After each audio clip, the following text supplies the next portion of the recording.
Seguimos en vivo en Puntal AM, una linda mañana, una forma de comenzar la semana fresca con información de todo tipo. Y hoy nos metemos ahora con la historia personal pero colectiva, ¿no? Desde la particularidad, aparte de la historia que nos abarca a todos en la Argentina, que fue lo que ocurrió durante la última dictadura militar a nivel general y nacional, a nivel histórico, pero también dentro de las individualidades y particularidades que cuentan la historia desde adentro. Hoy estamos con Ricardo Carreras, expreso político, que está en nuestros estudios. Le agradecemos la presencia. Hola Ricardo, bienvenido. Hola Paula, ¿cómo estás? Bien, bueno, gracias por venir porque nos va a contar que ha donado 300 cartas escritas a mano mientras estuviste detenido, que escribías a tu familia cuando te dejaron escribir, porque hubo una etapa en donde ni siquiera pudiste escribir. Contanos un poco esta historia desde el 76 al 83, en donde estuviste detenido, un poco en Córdoba, un poco en La Plata. Sí, efectivamente, en el año 76, el 2 de septiembre, ahora se va a cumplir otro aniversario.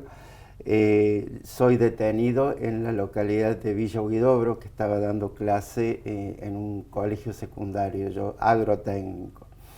Y de allí, bueno, me traen acá a Río Cuarto, estoy en la policía, en la central, después me pasan a la cárcel de encausados y en marzo del 77 nos llevan acá, éramos 4 o 6 personas, siempre no tengo precisión porque casi todo el tiempo estábamos vendados, esposados, encapuchados, entonces uno no puede.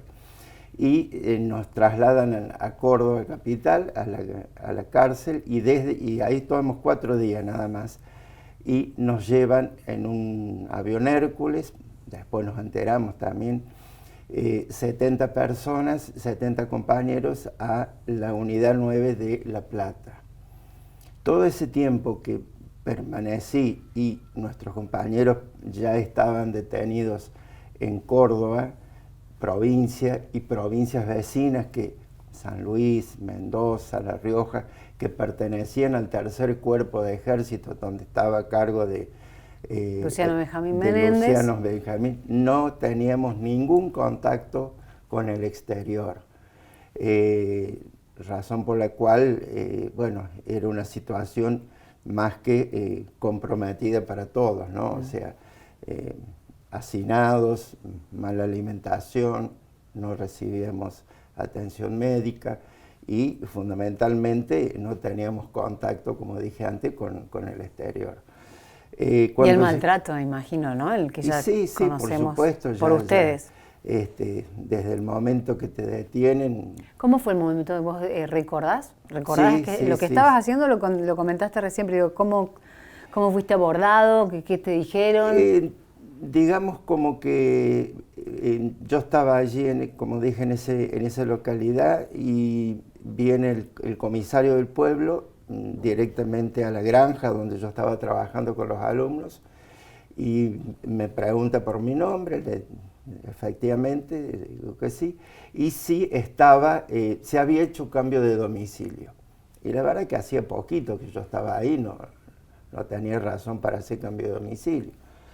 Entonces, bueno, dice, acompáñenos que estamos identificando a las personas que son de afuera. Bueno, ¿vos a dónde militabas? ¿Cuál fue el argumento que usaron para detenerte ilegalmente? Bueno, convengamos que hasta el 24 de marzo del 76 teníamos democracia, o sea, podemos hablar de las falencias, pero era un Estado democrático. Y yo militaba en la JUP, Juventud Universitaria Peronista, que era una agrupación en la universidad, como existía Franja Morada, claro, como Peronismo de Base, la Federación Juvenil Comunista, en fin, había distintas organizaciones y yo estaba militando, y también pertenecía al Centro de Estudiantes de Ingeniería Agronómica. Claro, y ahí te llevaron y después, sí, cuando te llevaron a La Plata, sí permitieron empezar a escribir cartas a tu familia. Algunos de los cosas que no se entienden, ¿no? O sea, seguís preso, seguís detenido, cambiás de lugar y la situación también cambia. En este caso era favorable, ¿no? ¿Por qué? Porque podíamos comunicarnos con nuestros familiares a través de las cartas y escritas, de visitas de contacto que se llamaron al principio porque eran presenciales, digamos así. ¿Cuánto tiempo te dejaban que te visiten, por ejemplo? Eran 2 horas. Después la bajaron a 1 hora y media y cuando pusieron vidrios ya cambió todo, era como una cabina de teléfono más o menos. Ahí pero aparte estaba la presencia de los militares allí, ¿no? Sí, como que te abrían las cartas también para... ¿Cómo era eso? O sea, el tema de las cartas estaba todo pautado, normatizado. Los días martes y jueves podíamos escribir no más de 2 hojas y no más de 2 cartas. Y había que entregarlas abiertas para que ellos la leyeran y permitían si salían o no. Entonces, ¿y cómo diseñaste tu forma de comunicar para decir sin decir? ¿Generaste algún código, algo o no? Uno después, por ejemplo, conversando con algún terapeuta, que uno ha pasado por esas instancias, claro. Llegamos a la conclusión por nuestras conversaciones que usaba mucho la metáfora, que era una forma de, como decís vos, de decir sin decir, ¿no? ¿Por qué? Porque si yo decía en la situación que uno estaba pasando, y que era la verdad, era la realidad, ¿viste? Bueno, era censurado, además recibíamos castigo, digamos que a pesar que estábamos detenidos, teníamos las celdas de castigo, que en la jerga carcelaria se llamaban los chanchos, donde realmente era muy violenta y una situación... ¿Tuviste oportunidad de ser castigado, torturado? Porque pedí que me cambiaran. Cuando vos llegas te despersonalizan, digo yo. Te sacan tu ropa, te pelan, te cortan el cabello, todo, y te uniforman con la ropa que ellos te dan. No importa si es grande, chica, en fin, te la tenés que arreglar y te la ponen. Y ese pantalón del uniforme estaba gastado, entonces yo pedí que me que me lo cambiaran. Pero como la política interna era que las celdas de castigo tenían que estar llenas, todos los días tenían que estar llenas, buscaban excusas. Porque sí. Yo ni enterado, nadie me dijo nada. A la noche me abren la puerta, salga, y ahora eso sí, vos no sabías si ibas al médico, si venía el abogado, o te trasladaban, o como en el caso mío, que me llevaron a la celda de castigo. ¿Y eso qué fue? ¿Estabas encerrado o recibías algún tipo de tortura? No. Se me terminan todos los beneficios. Es un lugar que no tengo iluminación, solamente hay en la esquina un retrete para ir al baño, nada más. Y no había nada, y a la noche te tiran una colchoneta y tenés que dormir ahí, y durante el día, bueno, caminar ahí adentro. ¿Tenés registro de cuánto tiempo estuviste ahí? Una semana. ¿Una semana así? Una semana, sí. Y una sensación que parece de loco, ¿no? Cuando vuelvo al pabellón, era como que había recuperado la libertad, ¿no? Digamos, pero de salir de ese encierro. Y cuando, bueno, todos los días te hacían, te sacaban, te hacían bañar. Nunca existió la flor de la ducha, sino los chorros de agua helada, porque todos los 6 años que pasé ahí, siempre fue agua helada, fría. Agua fría. Invierno, verano. Sí, y bueno, y la comida te la dan por el pasaplato, qué sé yo, guisos eran la mayoría, ¿no? ¿Vos te das cuenta que hablas en presente, Ricardo? No. Te la dan, hacen, es como que está presente para vos hoy todo eso que ocurrió. Claro. Hace estoy años. Contando, claro. ¿No? Pero digo, eso habla de lo presente y lo vívido que lo tenés hoy. Internalizado, ¿no? Estamos viendo imágenes de las cartas que las donaste a la Biblioteca Nacional, más de 300 cartas. Y todo esto que hoy me estás contando en la entrevista, no lo podías contar en las cartas. No, para nada. Entonces, ¿qué contabas en las cartas? Era como dar una prueba de vida, ¿no? Sí, era, quizás algunos cuando leen el título que ustedes pusieron o en algún otro medio, pensarán que serán las cartas de Gramsci cuando estaba detenido, ¿no es cierto? O las de Tosco, ¿no? Nada de eso. Simplemente, o no tan simple, sino mostrar el afecto que, bueno, de los lazos familiares y de la rutina que teníamos y que se podía contar, digamos, de las 24 horas del día, 20 estábamos adentro de una celda con otra persona, éramos 2. Ya eso es hacinamiento porque no estaba preparada esa celda para que hubiera 2 personas. Había una cucheta, eran un inodoro, un lavabo y una mesita incrustada. Y bueno, ese era, por ejemplo, para ir al baño, lo tenías que hacer delante de tu compañero. Sí, sin intimidad, sin privacidad, sí, sin nada.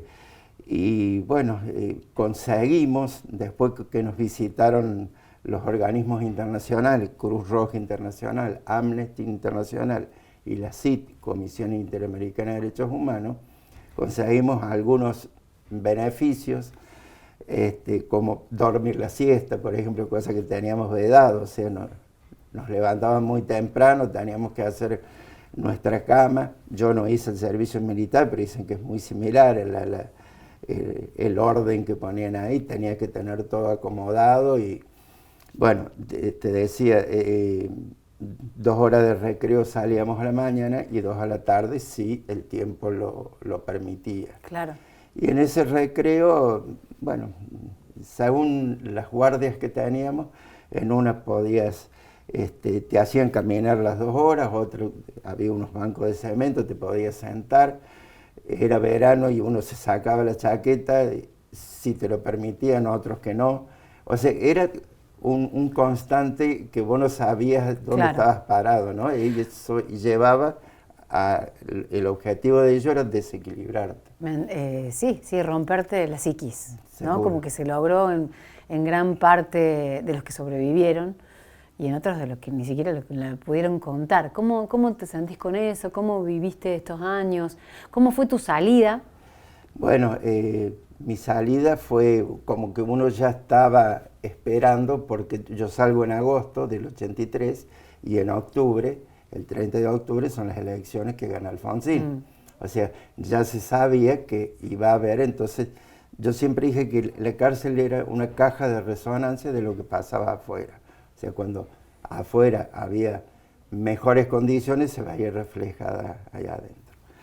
Entonces estábamos esperando esa salida.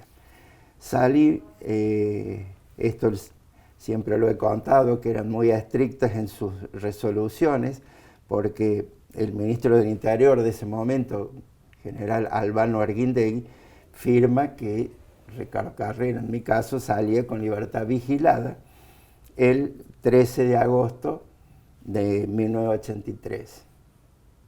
Y ese 13 de agosto termina a las 23:59. A esa hora recién me Mira. O sea, bien cumpliendo ellos que el día termina. Código militar, claro, a rajatabla. Nos abrieron, porque éramos como 10, 12, nos abrieron la puerta, en Devoto es esto, y nos dicen, no se den vuelta, caminen, y lo único que veíamos, carteles que decían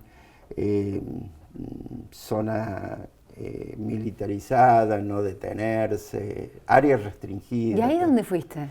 Y allí, por suerte, los familiares siempre estuvieron organizados, por la mayoría, y hacían como rondas, como turnos, en un bar que, pasando esas 2 cuadras, que estaba todo sitiado, ellos esperaban, porque ya sabían más o menos el horario que abrían esas puertas, y nos esperaban allí como para contenerlos, guiarlos y contactarlos con su familia. Y bueno, y esa noche me tocó con una mamá con 2 nenes, Su papá continuaba detenido, pero ella estaba militando ahí en Familiares.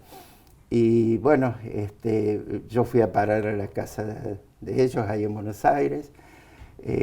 Mi primera sensación cuando salgo, que muchas veces me lo han preguntado, era mirar el cielo, las estrellas, pero ya no a través del cuadradito que era la ventana que vos tenías en tu celda, sino ya lo tenías de techo, ¿no? al cielo. Los olores, claro. Buenos Aires es muy especial con el smog, todo eso.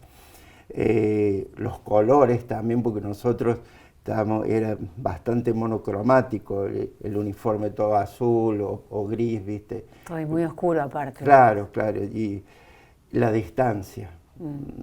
Imagínate que nosotros estábamos a un límite, teníamos el patio nada más, y cuando vos salís a la calle y querías cruzar, bueno, tenía que ver, era como un aprendizaje, otra vez, digamos. Tenías que retomar un montón de cuestiones, claro, que tenías olvidadas. Y lo último es que durante ese tiempo nunca manejamos dinero, el papel moneda, pero sí nuestros familiares, aquellos que podían, hacían un depósito. Y nosotros podíamos comprar yerba, azúcar, galletitas, jabón, dentífrico, claro, no, cosas elementales nada más. ¿Y después cómo hiciste para volver, para retornar a estar con tu familia? Bueno, viajó mi padre a buscarme, nunca me voy a olvidar de un amigo mío, amigo de mi padre también, que dice, yo lo llevo en el auto y lo quiero traer a su hijo, y me fueron a buscar. Yo le pedí a mi padre que esperara un par de días, porque un poco nos comprometíamos cuando salíamos de recorrer los organismos de derechos humanos, claro, para ir asentando nuestros nombres y dar algunas noticias de cómo estábamos, ¿no? Y bueno, cuando llegué acá, ya mis padres habían hecho las averiguaciones y los contactos para que siguiera la universidad, porque a mí me faltaban de rendir 6 finales, nada más. Cuando vuelvo, se habían transformado en 9 porque hubo cambios en los planes de estudio. Y bueno, yo digo que con olor a reja llegué a la universidad todavía, porque claro, fue muy, muy, muy rápido. Hoy a la distancia creo que tendría que haber esperado por lo menos un cuatrimestre más y haber empezado al año siguiente. Porque ¿no? Fue muy fuerte todo lo que te pasó para volver a la normalidad tan rápido. Y en ese momento, en las universidades, o por lo menos la nuestra, la industria del fotocopiado no existía. Claro. Era el docente que daba los conocimientos, transmitía, y nosotros tomábamos notas. Así era la forma de... Claro, claro. Yo te puedo imaginar, estaba perdido, todos espacios en blanco, tomaba... Y un día me levanté y me fui de la clase. Mira, qué fuerte. Y tengo que decirlo esto públicamente, que el profesor se dio cuenta y me fue a buscar, éramos pocos, ¿no? Que yo me iba y me trajo y me convenció. Ese profesor era Leónidas Cholaki. Chileno. Sí. Él me dijo que me quedara, todo. Mira, quiero volver al tema de las cartas, porque tenemos que ir cerrando, porque tenemos que móvil, pero me gustaría que me digas por qué definiste donarlas, ¿no?, a la Biblioteca Nacional.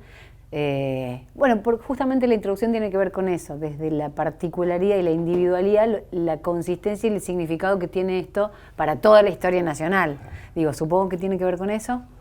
Mira, primero que yo me entero por otro expreso que presentó un libro en la ciudad de Córdoba, él está viviendo en Estados Unidos, donde se llaman cartas clandestinas, porque había una forma acá en Córdoba de sacar esas cartas o de entrar también, ¿no es cierto?, a través de, distintas formas, por eso se llaman clandestinas, claro, porque no está permitido. Y él me comenta que él había donado las cartas en la biblioteca y que me iba a pasar la data. Yo, bueno, me quedé tranquilo y un día recibo de la Biblioteca Nacional donde me ofrecen la posibilidad. Yo, como tengo una versión digitalizada por un trabajo que hizo una alumna de las cartas, las escaneó y las... Le ofreciste la digital, pero claro, te dijeron que no. Me dijeron que no, que tenía que... Y las razones eran atendibles, sí, o sea, la preservación. Yo en mi casa agarra la humedad, un hongo, los ácaros, en fin, todo eso, ¿no? Ellos la preservaban, la guardaban y fundamentalmente también lo que me terminó de decidir es que eso va a estar al acceso de quien lo precise. No, y es un patrimonio cultural, sí, histórico para toda la sociedad, sí, así que el agradecimiento en nombre de parte de la sociedad por haberte comprometido con un poco más, digo, después de todo lo que hiciste y todo lo que viviste. Bueno, y es un desprendimiento de uno, y yo le escribí a un amigo, porque esto fue el jueves, ¿no? Y le digo, hay personas que en un quirófano dejan una parte de su cuerpo. Hay otros que en un consultorio haciendo terapia dejas. Yo la dejé en la biblioteca. En la Biblioteca Nacional. 300 cartas, más de 300 más o menos. Sí, 300. Muchas gracias, Ricardo. No, por favor. Gracias, Paula. Ricardo Carreras, también pasando por Punta La M, expreso político con sus cartas, más de 300 en la Biblioteca Nacional. Ricardo Carreras, muchas gracias por la presencia y ahora nos vamos rápidamente al móvil, a tribunales. Marce, vamos.